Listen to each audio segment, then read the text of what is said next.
नमस्ते। मैं मधुरमा श्रीवास्तव आज आपको बताऊंगी कि किस प्रकार हम गणित किट का प्रयोग करके त्रिभुज के गुणों के बारे में बच्चों को खेल खेल में आसानी से समझा सकते हैं। तो चलिए इसे शुरू करते हैं। तो इस तरीके से आपको तीन ये जो प्लास्टिक की पट्टियां हैं ये चाहिए, 1 2 3 और 360 चांदे, कुछ ये 3 पेज चाहिए और 3 फ्लाई स्क्रू इसको कसने के लिए। तो इस तरीके से हम एक त्रिभुज बना लेंगे। ये देखा है आपने कि किस तरह से पट्टियां और ये चांदे पेज से कसे हुए हैं।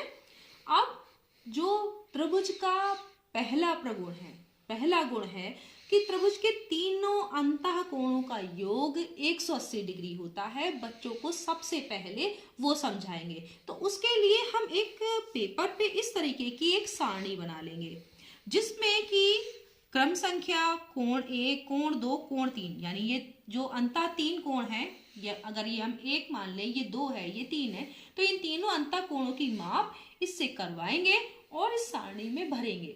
इस तरह का आप इसको सेटिंग को बदल बदल के बार बार ऐसा करवाएंगे और हर बार बच्चों से कोण 1, कोण 2, कोण 3 नपवाएंगे और उनकी माप को जोड़ने पर क्या आ रहा है ये हम लोग इसमें सारणी में भरेंगे। तो चलिए इसको हम माप कर देखते हैं कि कोणों की माप क्या है।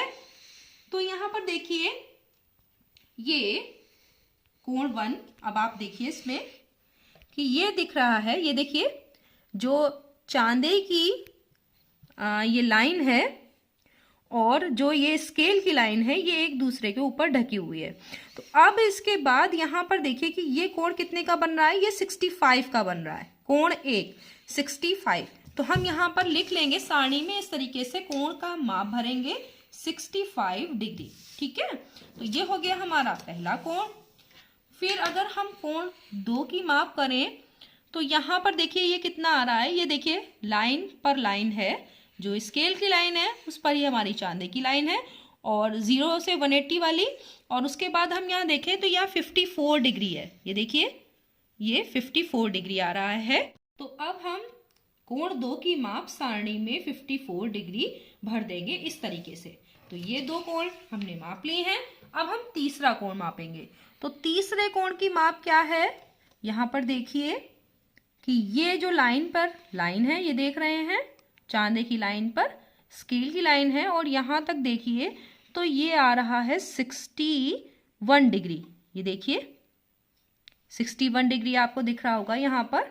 तो ये 61 डिग्री कोण 3 की माप है। तो हम यहाँ पर लिख देंगे 61 डिग्री।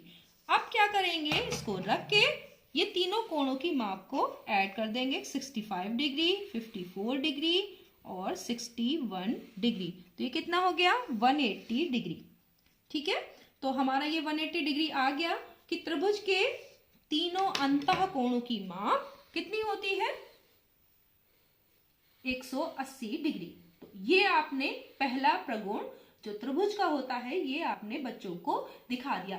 हम इसमें स्थिति को बार बार बदलकर भी इसको दिखाएंगे। दूसरे प्रकार के त्रिभुज बनाने के लिए हम पेज को ढीला करते हैं। तो देखिए हमने पेज को ढीला कर दिया। अब ये पट्टियां देखिए खिसक सकती हैं, ये सब पट्टियां ये देखिए ये खिसक सकती हैं। आप किसी भी प्रकार का त्रिभुज बना सकते हैं। तो हमने ये दूसरा त्रिभुज बनाया है। अब इसके अंतः कोणों को हम फिर माप लेंगे और सारणी में भर देंगे। तो यहाँ पर एक बार फिर से हम कोण नापते हैं कि कितने कितने के हैं। तो ये देखिए कि ये वाला कोण, इधर देखिए कि ये कोण हमारा दिया है 10, 20, 30, 40, 50 और ये 52 डिग्री। ये देखिए आप 52 डिग्री इसको देख पा रहे होंगे। तो कोण ए अगर हम ये देख लें तो यहाँ हो जाएगा 52 डिग्री। और अब हम इस कोण बी को नापते हैं। तो ये देखिए 0, 10, 20, 30, 40, 50 और ये भी 52 डिग्री है। तो यहाँ पर हम लिख लेते हैं 52 डिग्री, ये भी हो गया। अब कोण 3 नापते हैं। तो ये कितना है, ये देखिए 180 वाली लाइन है। तो यहाँ पर देखिए ये 180 से 170 तक ये जो है या नीचे जो है वो है 10 डिग्री हो गया। ये 20, ये 30, 40, 50, 60, 70 के बाद ये 5, 75 और एक 76, ये 76 डिग्री है। तो यहाँ पर 76 डिग्री भर लेंगे, तीनों कोणों का योग करेंगे तो तीनों कोणों का योग कितना हो जाएगा, फिर से 180 डिग्री। तो इस तरीके से बार बार हम जो है वो पट्टियों को खिसकाकर अलग अलग प्रकार के त्रिभुज बनाकर और बच्चों से त्रिभुज के अंतः कोणों का योग 180 डिग्री होता है ये समझा सकते हैं। अब जो दूसरा गुण है बहिष्कोण का गुण, यानी अगर हम किसी भी लाइन को बढ़ा दें, आगे बढ़ा दें, जैसे कि हमने यहाँ पर बढ़ाई हुई है, ठीक है, इस त्रिभुज के बाहर ये वाली देखिए लाइन यहाँ तक बढ़ी हुई है, तो ये वाला कोण क्या हो गया, ये बहिष्कोण हो गया।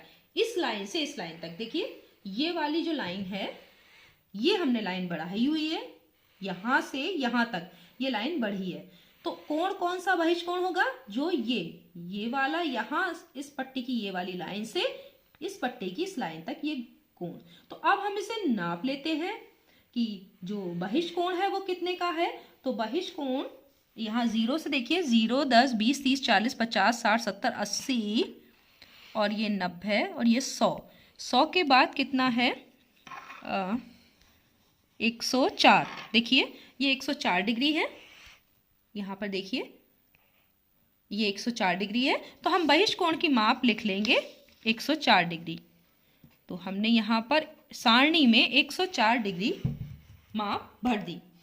अब अंतः अभिमुख कोण क्या होते हैं, तो ये हमने बहिष्कोण नापा था 104 डिग्री, इसके जो सामने के कोण होते हैं, अंतः जो इसके सामने के कोण, एक ये वाला है इस बहिष्कोण के सामने और एक ये है, तो इन दोनों कोणों को भी हम मापेंगे और देखेंगे कि इनमें कोई सहसंबंध है।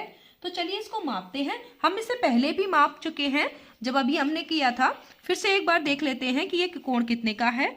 तो ये है देखिए 0, 10, 20, 30, 40, 50 और 2 52 डिग्री। तो ये हो गया अंतः अभिमुख कोण 52 डिग्री।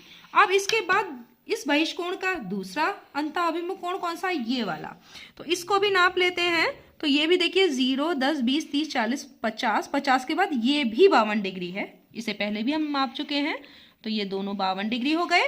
अब आपको क्या कोई संबंध नजर आता है, बच्चों से आप ये पूछेंगे कि ये 104 डिग्री है और ये 52 डिग्री और ये 52 डिग्री दोनों ही है, इसका मतलब क्या हुआ कि जो बहिष्कोण होता है, ये बहिष्कोण सामने के जो अंतः अभिमुख कोण है इनके योग के बराबर होता है। ये 52 डिग्री और 52 डिग्री को आप जब ऐड करेंगे अंतः अभिमुख कोणों को तो कितना आएगा, बहिष्कोण के माप के बराबर, यानी 104 डिग्री।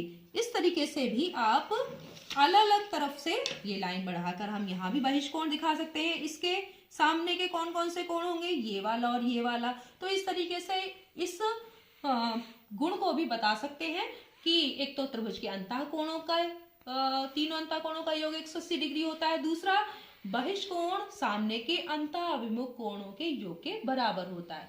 तो आज के लिए इतना ही, और अगले बार में हम त्रिभुज के और गुणों को इस चांदे और ये पट्टी, पेच और स्क्रू के द्वारा समझेंगे। धन्यवाद।